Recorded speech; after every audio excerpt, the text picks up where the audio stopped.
It's simple supply and demand. This is why we need more people to learn about economics. And yet people are still feeling strained about inflation and high prices, and particularly in the housing market.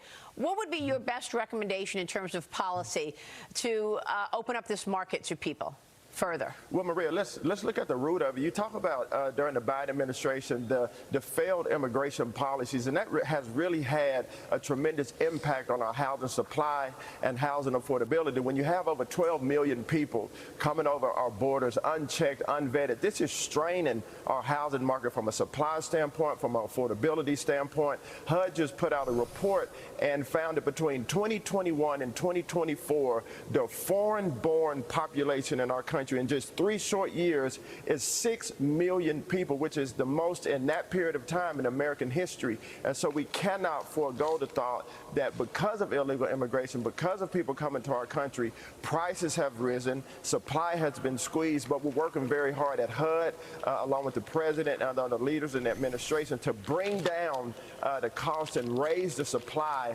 when they're doing it through interagencies. But we need the Fed to cut rates. We need to continue to deport illegals that are taking houses from the American people. So we're very intentional and focused about it at HUD and across the administration. Yeah. You guys talk about, oh, illegal immigration didn't do anything. It's not affecting anything. It affects everything, especially in the economy. If you have less people, then the demand goes down, right? Because you have less people. So that's what the reason why rents are going up. You have so much demand. There's more demand than supply. Simple supply and demand. This is why we need more kids and more people doing economics, because supply and demand. The illegal immigrants came here. There's so many of them, so they put more pressure on rental housing first, because they affected rentals first, right? So what happens is when there's so many people, as a landlord, I can raise the rents because I know somebody's going to buy it because people are so thirsty because there's so many, right? And then now we got a battle for starter homes. This is the reason why the Gen Zs and the generations coming up are getting pushed out. It's because they can't get the starter homes because you got these undocumented people getting these houses. Well, how are they getting these houses? Well, because they have kids. And then when they have their kids, they're able to get benefits.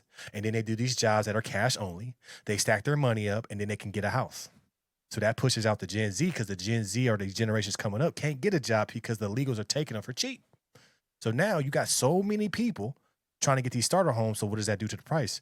It raises the price. If a starter home was originally $300,000, now it could be $450,000, because now we have so many people. Want to see the full clip? Head to Mr. Marcus World YouTube channel. Link is in the bio.